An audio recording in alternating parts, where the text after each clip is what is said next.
Thank you, Professor Kamkoti. Thank you to all of you who are at this program today, at the symposium for the dir-five, to have conversations and discuss the today, the past, the today and the future of a very important program for us in the technology ecosystem. Those of us who are in the public policy space that have the ability and the privilege to shape the future of technology, dir-five is certainly an important and very important component of that policy framework and our ambition and vision for the future.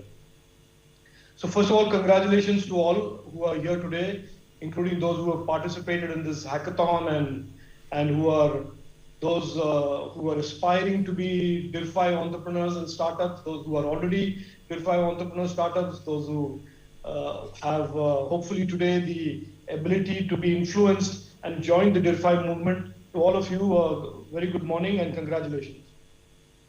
Before I jump into dir-five and tell you why this is important and what Prime Minister Narendra Modi ji's views and vision for this are, let me step back a little bit and tell you about this amazing situation that we find ourselves in. That is, as a nation, we are today sitting and talking about the future of technology in very confident terms, knowing fully well that we are going to be participants and contributors to the way the future of our technology ecosystem, the global ecosystem, can be shaped. The fact that we find ourselves here at all should be something that we must be truly happy and satisfied and in many ways surprised. Because just a few years ago, less than a decade ago, India was a consumer of technologies. We essentially were a large market that consumed technologies and innovation that were innovated outside of this country, and we were really around the edges, on the periphery of this core deep tech innovation ecosystem of semiconductors, electronics, high performance systems. And it is in 2015 that this vision was laid out by our Honorable Prime Minister that India must transform from being a consumer of technologies to a country where our young innovators and young startups, and indeed young or old, regardless, are architecting, designing platforms, solutions, systems, products, devices as much as any other nation in the world. And so here we are talking about 15 months later after a Semicon India program was launched. Here we are 15 months on talking about the future of dir-five. And here we are talking about how IIT Chennai is fast becoming a hub for innovation, hub for creativity, and hub for the future systems around dir-five. So first of all, congratulations to Professor Kamkoti for your leadership as the chief architect of the dir-five program. Congratulations to Mr. Krishnakumar Rao. I saw him in the audience for being the program manager of the dir-five, for steering it and navigating it so far. And let me just say that between IIT Chennai and CDAC, you are certainly becoming a beacon to all of the other academic institutions around the world, all of the others who are interested in being part of this rapidly galloping ecosystem of semiconductors and electronics innovation. And you are inspiring them to join this as well.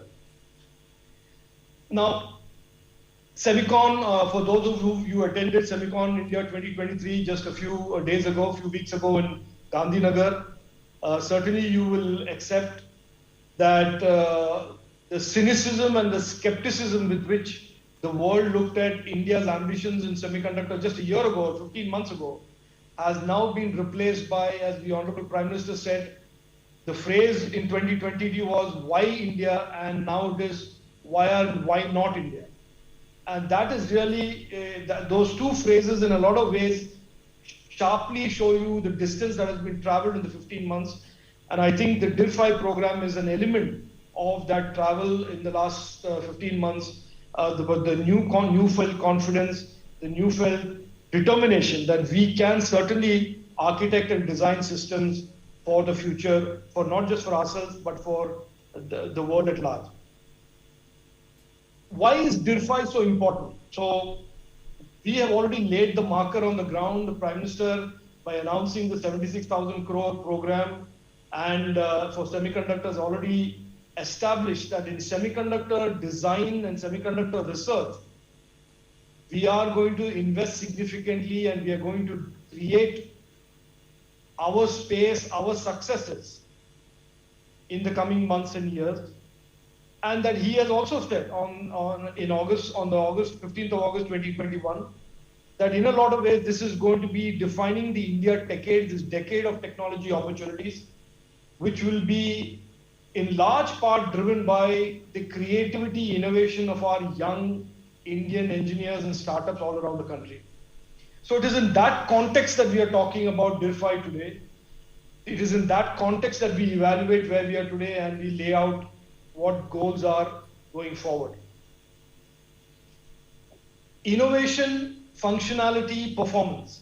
Now, if there are 2 or 3 mantras for the coming years for the dir-five program, I think the last 1 year, the last 15 months were the easy months in some sense, and notwithstanding, and I don't want to play down the effort that has been put.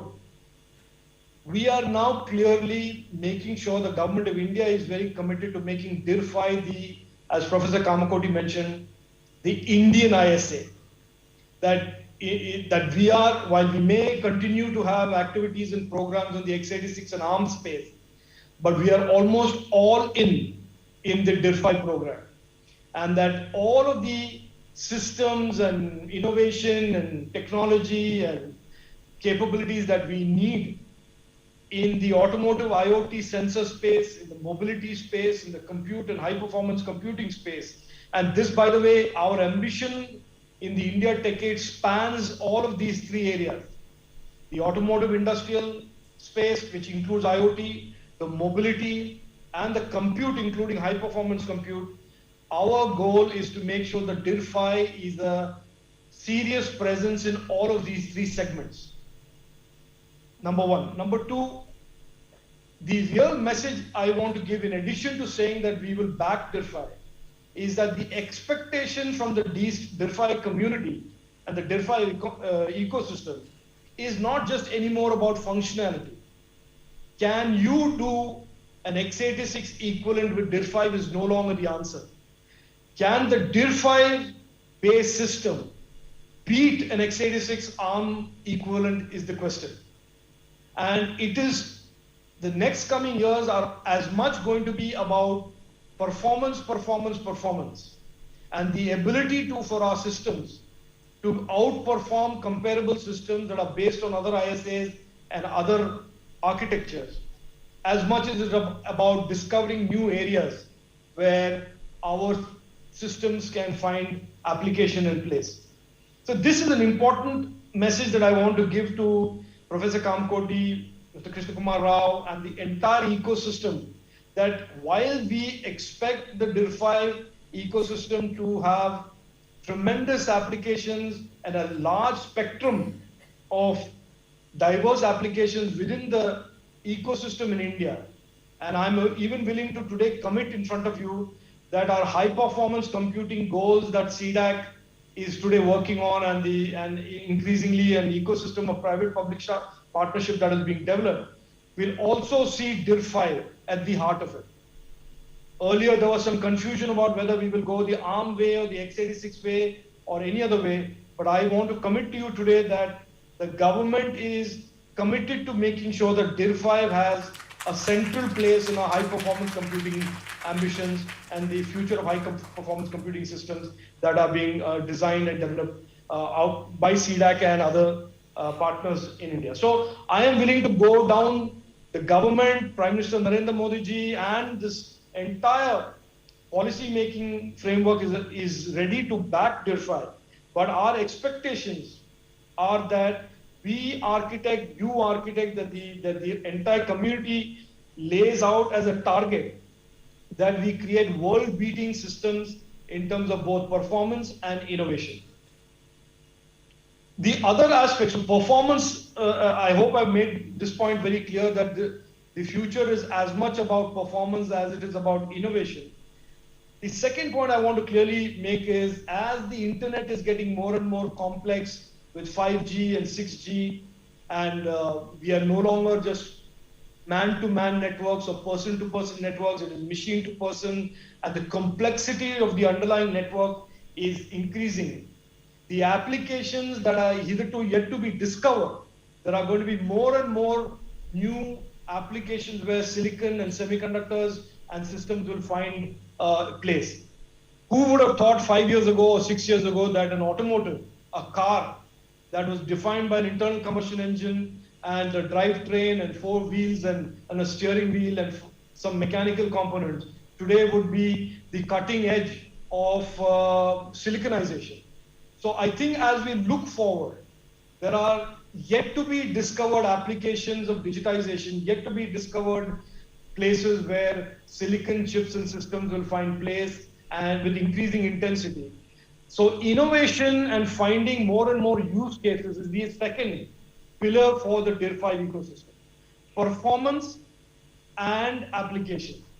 And if I today have to look to the future, and I'm not a crystal ball gazer, but certainly in the job that I have today, the fortunate job that I have today, I can certainly crystal ball gaze and say that I see down the road many of the digital products that we consume today, whether it is the cloud and the data center, whether it is a mobile device, whether it is a tablet, whether it is the servers that go into powering our cloud, and the automotives, the sensors, the IoT in 5G and 6G networks, that we will have dir-five based chips and dir-five based devices and systems certainly there.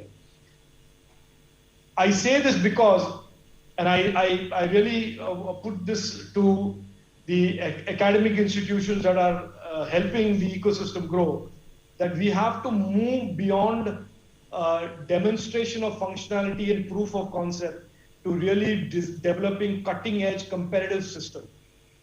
And I will share an example of a piece of advice that I got early on in my career as a chip designer from John Crawford, who's the father of the x86.